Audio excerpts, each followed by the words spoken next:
Meus irmãos, boa noite a todos. Boa noite a todos, meus amigos. Sejamos todos bem-vindos à casa de Ismênia de Jesus, a casa dos pobres, a nossa casa. Ela está aberta, tem suas portas abertas no mundo físico há mais de 80 anos.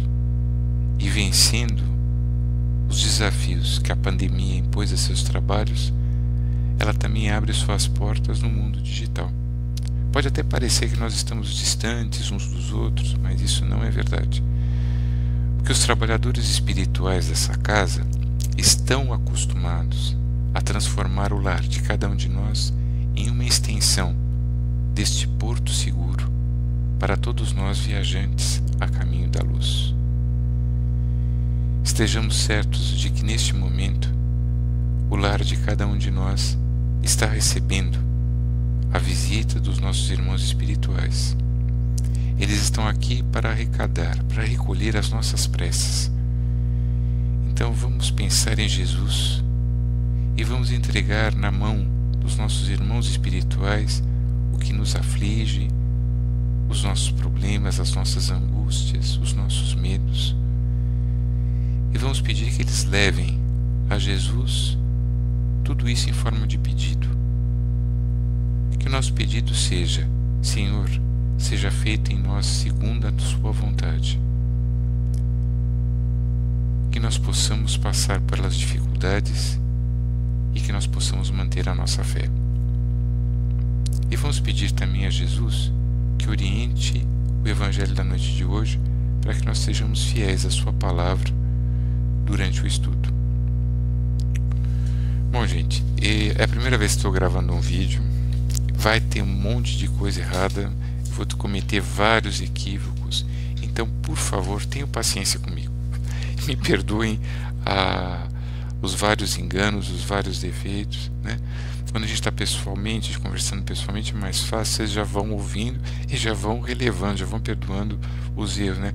Mas aqui é um pouco diferente, né? Porque a máquina não tem coração, ela vai registrar todos os defeitos da transmissão. Mas, por favor, relevem os defeitos, né? Vamos nos concentrar no Evangelho de Jesus. Bom, eu trouxe para que a gente possa conversar mais um item desse livro, Palavras de Vida Eterna. É um livro de Emmanuel, psicografado pelo Chico Xavier. Nesse livro, Emmanuel pega um trecho do Novo Testamento e faz um comentário. O item que eu trouxe para que nós possamos conversar é o item 47. Depois, se vocês quiserem... 11. É uma frase de Jesus que vai ser comentada. É uma frase que a gente encontra no Evangelho de Jesus, narrado por João, capítulo 20, versículo 19. É uma frase bem curtinha, são poucas palavras, mas de grande significado. A paz seja convosco. Essa é a frase que Emmanuel vai comentar. Bom, gente, a gente sabe que no capítulo 20 do Evangelho de João, João vai retratar os acontecimentos ocorridos após o desencarne de Jesus. Nesse momento preciso dessa frase, os apóstolos, os seguidores de Jesus estão reunidos no Sinédrio. Há uma grande expectativa, mais do que isso, há medo, angústia. Eles se perguntam o que vai acontecer com eles, eles temem o que vai se passar com eles. Há uma grande ansiedade entre todos eles. E de repente Jesus surge. E em meio àquele desassossego, toda aquela preocupação, Jesus, a paz esteja convosco. Esse me parece muito adequado nós conversarmos um pouco a respeito disso, porque nós também andamos bastante desassossegados, bastante preocupados com tudo isso que nos está acontecendo. Nós estamos enfrentando crises diversas, em diversas áreas, né? A principal crise parece ser a que nos foi imposta pela pandemia. Nós estamos temendo pela nossa própria vida, pela nossa vida física e pela vida física dos que nos são caros, né?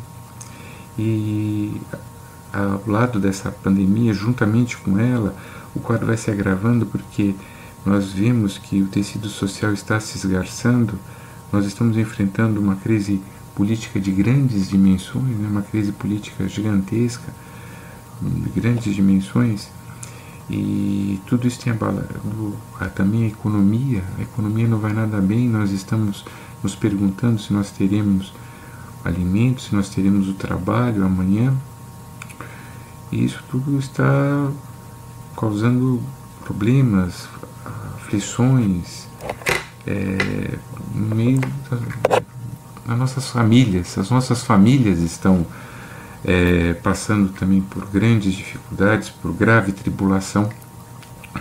Isso está afetando nossa consciência. A nossa consciência está deixando de ter paz.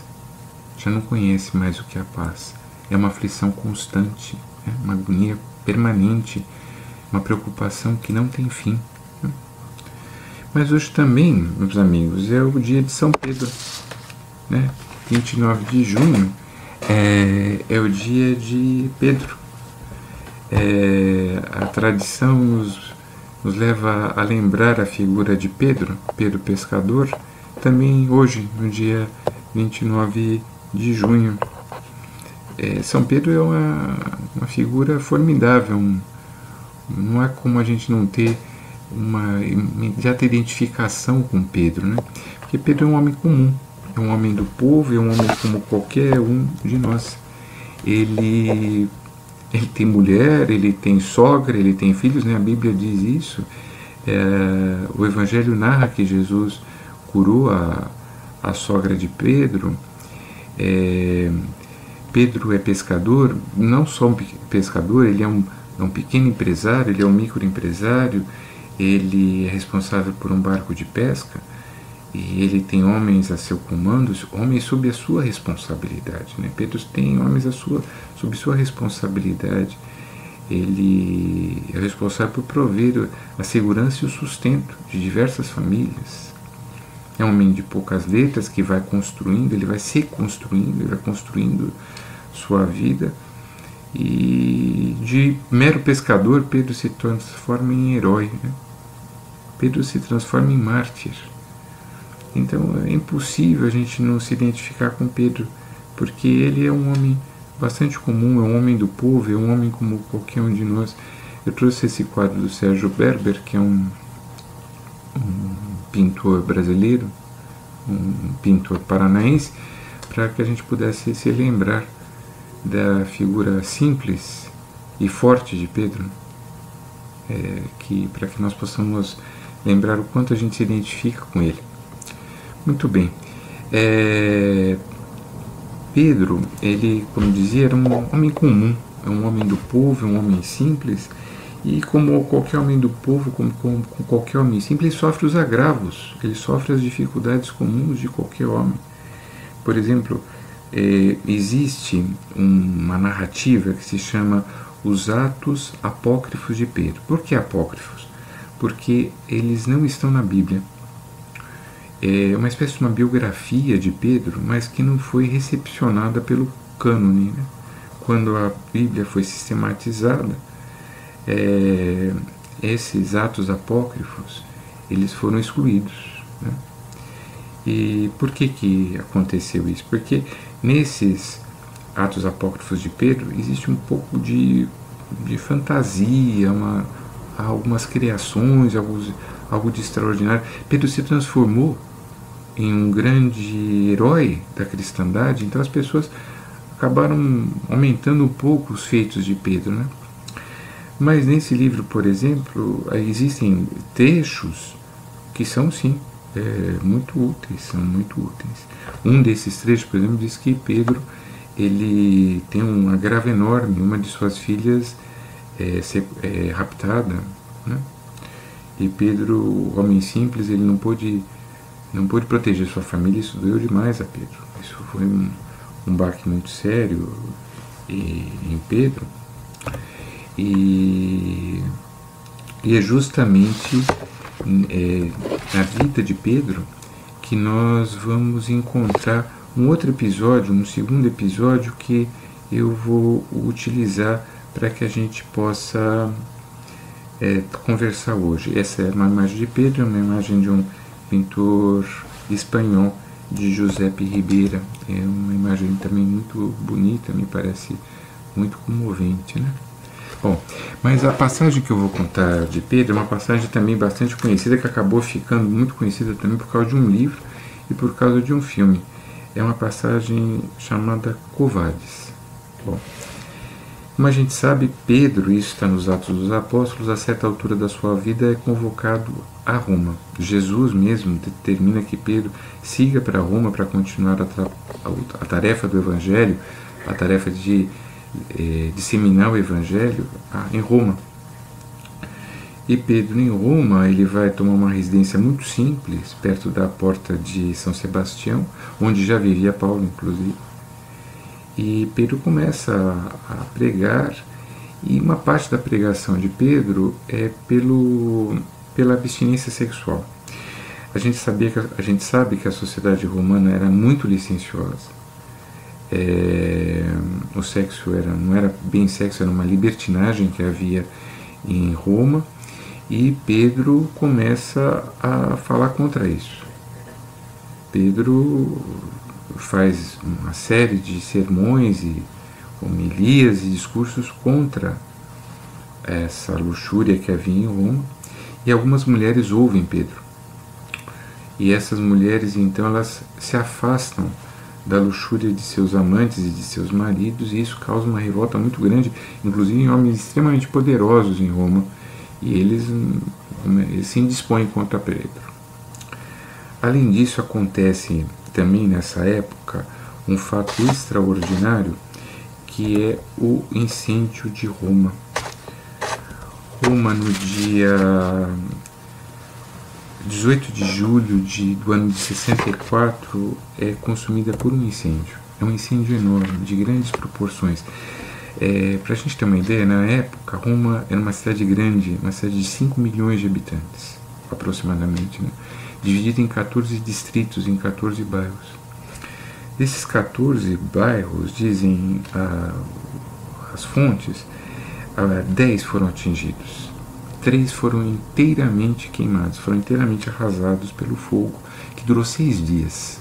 O fogo consumiu a cidade durante 6 dias, durante muito tempo. E mesmo depois que ele foi dominado, ressurgiram focos nos dias seguintes. Então a cidade sofreu terrivelmente. Não se sabe quantas pessoas morreram. Muitas pessoas morreram.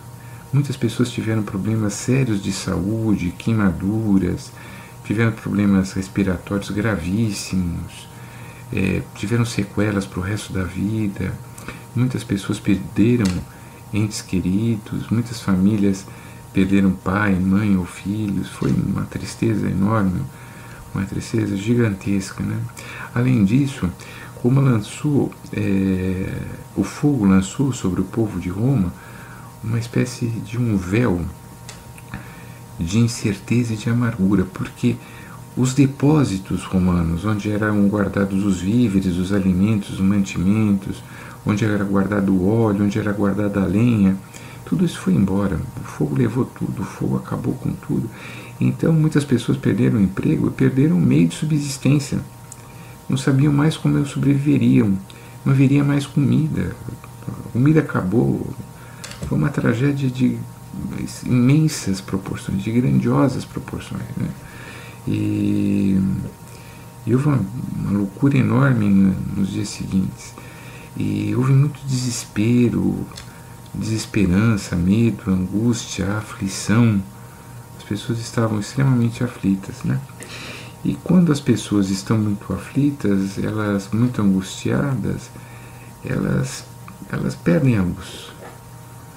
Luz mesmo no sentido de discernimento, de raciocínio, de compreensão.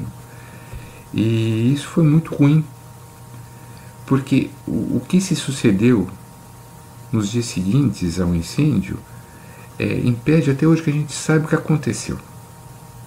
Vou tentar explicar. Como as pessoas estavam muito atingidas, elas foram profundamente atingidas pelo fato, elas pararam de raciocinar, né? E hoje a gente sabe que provavelmente o incêndio de Roma foi um fato natural, né? Roma, ela está no centro da Península Itálica, né? Ela não está muito longe do Saara, porque a gente sabe que logo do outro lado do Mediterrâneo, atravessando o Mediterrâneo, o mar Mediterrâneo, do outro lado do mar Mediterrâneo, existe o deserto do Saara. O deserto do Saara é razoavelmente próximo da Itália, né? E o incêndio ocorreu em julho. Julho, na Itália, é verão. E o verão romano, ao contrário do nosso verão, é seco. O vento traz a secura do deserto do Saara para a Península Itálica. E na época, segundo algumas fontes, ventava realmente muito. E aquele verão tinha sido extremamente seco, pouca chuva, né? E o centro da cidade de Roma era extremamente populoso, extremamente habitado. E era interessante que, embora fosse uma cidade antiga, Roma tinha o que quase como se fosse arranha-céus, né? Eram construções de até de 4, de 5 andares de madeira. Só que essas construções pareciam mesmo cortiços. Havia diversas famílias que moravam, às vezes uma família muito grande, de muitos membros, ocupava um único cômodo. E nesse cômodo se fazia tudo. Nesse cômodo eles comiam, eles dormiam, então ali estava o fogo do aquecimento, o fogo para fazer o alimento. A gente deve lembrar que muitas famílias romanas tinham o costume de acender o fogo do ancestral, né? A candeia de iluminação durante a noite. Então, provavelmente, houve um acidente qualquer, um daqueles cortiços. Os prédios eram todos colados uns aos outros, né? Eram todos geminados, eram de madeira, estava tudo muito seco e o fogo se alastrou rapidamente. Não havia serviço de bombeiro, as vielas eram muito estreitas, né? A cidade foi sendo construída sem nenhum planejamento e não havia como chegar água para apagar o incêndio. E então a cidade foi consumida pelo fogo. Então provavelmente a causa do acidente foi uma causa natural, não houve nada de extraordinário. Só que as pessoas, quando elas estão amedrontadas, quando elas temem pelo dia de amanhã, elas não pensam assim, elas não conseguem raciocinar. E qual foi o primeiro impulso do povo romano? Procurar um culpado. E nessa época o imperador de Roma era Nero. Nero não era lá um imperador muito popular. Aliás, ele não era nada popular. Inclusive, havia já na camada senatorial, na classe alta romana, pessoas que estavam muito incompatibilizadas, elas estavam contra Nero. E surge a ideia de que foi Nero quem botou fogo em Roma. Essa conversa, esse boato, surge porque, algum tempo antes, algumas semanas antes, Nero pede autorização do Senado romano. O Senado era uma espécie de um legislativo romano, para que ele possa desapropriar uma área na cidade de Roma, porque ele queria aumentar a casa dele, o palácio dele. E o Senado não concorda. O Senado proíbe de fazer essa desapropriação. E ele se aproveita do fogo para comprar esses terrenos cuja desapropriação havia sido indeferida, havia sido negada, a preço de banana. E compra esses terrenos depois do fogo, estava tudo destruído mesmo, a preço de banana. Então logo surgiu a conversa de que ele havia botado fogo em Roma para que ele pudesse comprar os terrenos a preço barato, a preço vil, né? Essa é uma hipótese. A outra hipótese que acabou famosa é de que ele queria compor uma ode, um poema musical sobre o incêndio de Troia. Então ele queria ver uma cidade pegando fogo para que ele pudesse se inspirar para fazer esse poema, né? E aí eles dizem que ele botou fogo em Roma. Gente, isso está com toda a cara de boato. Toda a cara de boato. Mas as pessoas acreditaram.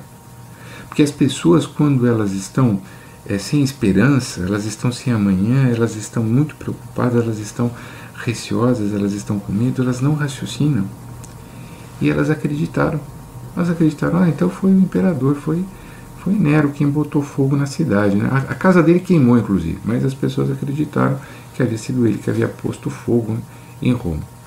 Bom, Nero, que já não era muito popular, vendo-se nessa situação, de acordo com um historiador da época, um historiador chamado Tácius, uma pessoa que escreveu sobre ela, Nero, preocupado de ser responsabilizado pelo fogo de Roma, Nero então tem uma brilhante ideia e ele fala assim, não fui eu que pus fogo, o incêndio realmente é criminoso, mas não fui eu que pus fogo, foram os cristãos. Isso é muito frequente, né?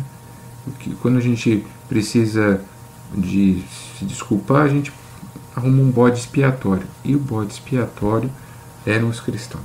Muito bem. Logo surgiram pessoas confirmando a história. Algumas pessoas dizem, eu ouvi os cristãos mesmo dizendo que Roma tem que queimar, que o dia do juízo final está chegando e que é preciso que Roma queime. Eu ouvi os cristãos falando isso, né? E a fofoca, gente, quando as pessoas estão nervosas, tem um efeito deletério. As notícias falsas, as falsas notícias, as falsas informações. A gente precisa tomar muito cuidado para a gente não repetir fatos sobre os quais a gente não tem a certeza. Certo é que nesse dia, nessa época, os romanos não tiveram esse cuidado. E eles propalaram a ideia de que os cristãos tinham sido vistos pondo fogo em Roma. Logo surgiu a boataria de que os cristãos haviam andado pela cidade com tochas a pôr fogo na cidade. Bom, era o que precisava. Bastou isso para que houvesse a perseguição, a primeira perseguição aos cristãos. Até então, os cristãos eram tolerados. Eles não eram nem tolerados, eles eram simplesmente ignorados pelo poder imperial romano. Os romanos não gostavam muito dos cristãos, porque os cristãos tinham um Deus único, eles não aceitavam os outros deuses, né? Eles não gostavam muito. Mas como os cristãos pagavam os impostos, a autoridade romana não ficava muito preocupada com eles. A autoridade romana os ignorava. Mas, quando a autoridade romana precisou de um bode expiatório, os cristãos surgiram. É o que nós precisamos. E aí, aquelas notícias falsas, aqueles boatos, foram se disseminando. Logo havia um ódio generalizado aos cristãos, porque muitas vezes acontece isso, né? A mentira leva ao ódio. Né? E as pessoas, os romanos passaram a exigir o justiciamento dos cristãos. Inicia-se assim a primeira perseguição dos cristãos. É nesse momento que Pedro está morando junto à porta de São Sebastião, nos arrabaldes de Roma, uma espécie de um arrabalde, um bairro distante do centro de Roma, e que Pedro se vê na contingência de ser justiçado. Né? Ele já tem algumas autoridades romanas contrárias a ele porque ele havia pregado o fim da luxúria sexual. E agora, ele como líder cristão, ele era apontado como um dos líderes do incêndio. Pedro fica desesperado. Pedro é um homem comum, né? Pedro fica desesperançado, ele fica muito preocupado, ele fica angustiado, ele fica aflito. E Pedro foge de Roma. Pedro entra pela Via Ápia em direção ao sul. Quando se pretendia viajar para a Grécia ou para o Oriente, o caminho era esse. Saía-se da cidade de Roma pela Via Ápia, que vai para o sul de Roma, para embarcar no sul da Itália, num dos portos do sul da Itália, em direção à Grécia ou em direção ao Oriente. Então Pedro sai da sua casa, junto à porta de São Sebastião, hoje conhecida como Porta de São Sebastião, nos arrabaldes de Roma, e caminha pela Via Ápia em direção ao sul da Península Itálica. E dizem os Atos Apócrifos de Pedro que quando ele descia a Via Ápia, perto de um ponto em que a Via Ápia se bifurca, dando origem a uma outra estrada romana chamada Via Ardentina, ele encontra Jesus. Jesus vem vindo do sul para o norte. Ele vem caminhando em direção a Roma. E Pedro toma um susto. Pedro se assusta ao ver Jesus. Pedro já está muito fora de si, ele está com medo, ele está angustiado, ele está descontrolado, ele está muito ansioso, amedrontado. E de repente ele dá de cara com Jesus. Aquilo transtorna Pedro, né? E Pedro diz ao Senhor: Domine, quo vadis? E isso é uma tradução latina, porque os Atos Apócrifos de Pedro foram escritos em grego, né? E essa tradução latina quer dizer Domine, quo vadis? Senhor, aonde vais? Aonde vais, Senhor? Pedro, ao ver Jesus, pergunta: Senhor, aonde vais? E ele está surpreso ao ver Jesus. E Jesus responde em latim, aí a expressão é também latina: Eo Roma iterum crucifigi, ou seja, eu estou a caminho de Roma para ser crucificado. Aquelas palavras de Jesus devolvem a racionalidade a Pedro. Devolvem a esperança, devolvem a fé a Pedro. E afastam de Pedro o medo, a angústia.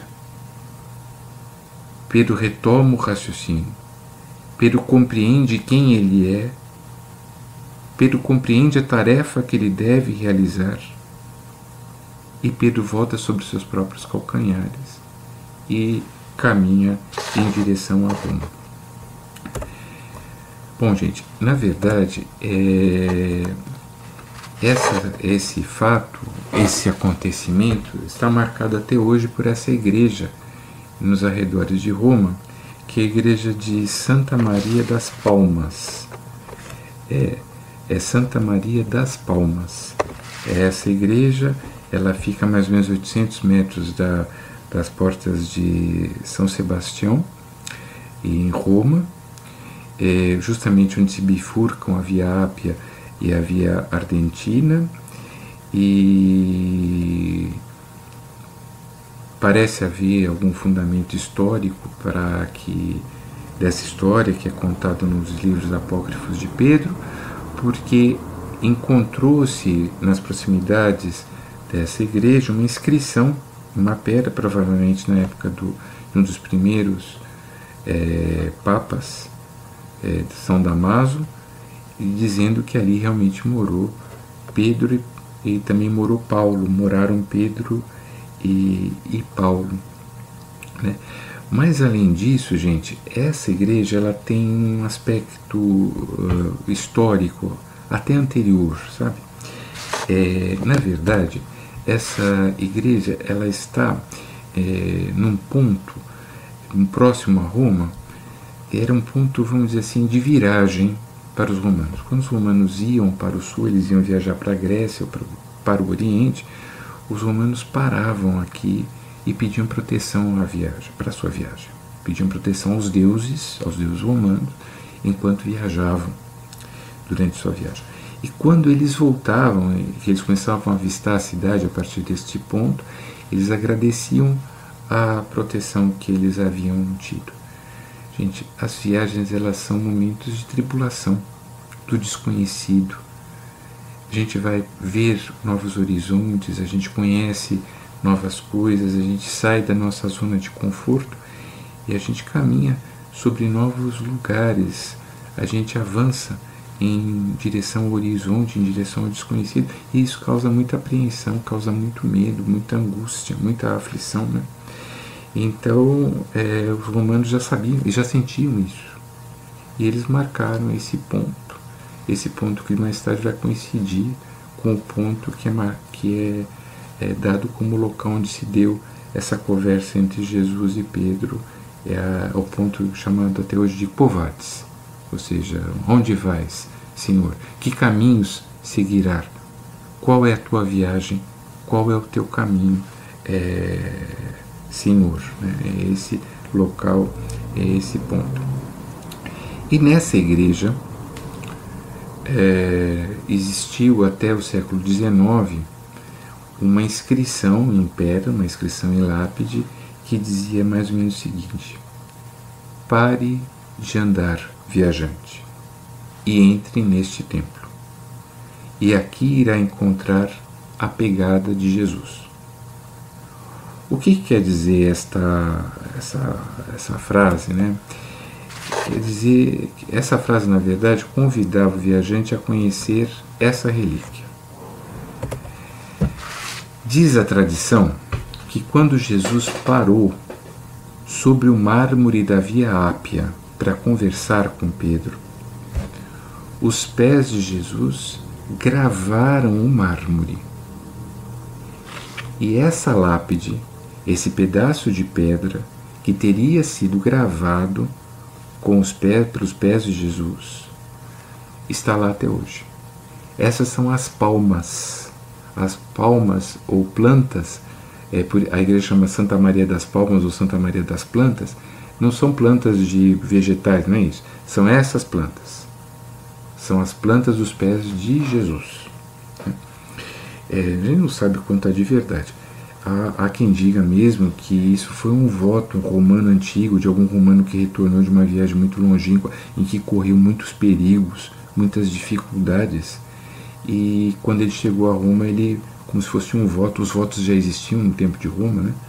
Ele mandou gravar os próprios pés numa lápide e deixou nesse local.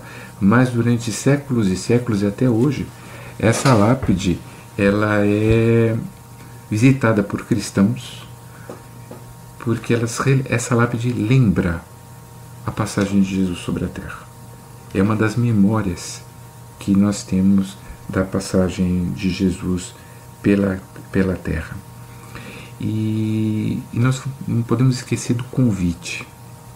Porque muitas vezes nós, viajantes, a caminho da luz, o que nós fazemos é ficar dando cabeçadas, a viajar sem rumo, a viajar sem destino certo, sem saber para onde nós estamos indo.